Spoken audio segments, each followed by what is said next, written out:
intervenție pentru un tânăr de 17 ani aflat într-o tabără de vară într-un cămin studențesc din Iași. A fost acolo echipajul de terapie intensivă SMURD, l-a găsit în stop cardiac cu manevre de resuscitare începute de către un student la universitate, corect efectuate.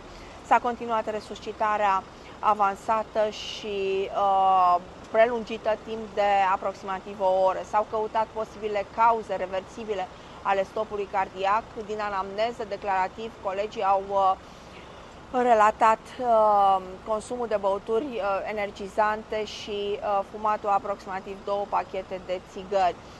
Din păcate, inima tânărului nu a putut fi repornită, s-a declarat decesul, s-a anunțat poliția și medicina legală, care va cerceta cauzele acestui stop cardiac și ale acestui deces tragic la 17 ani.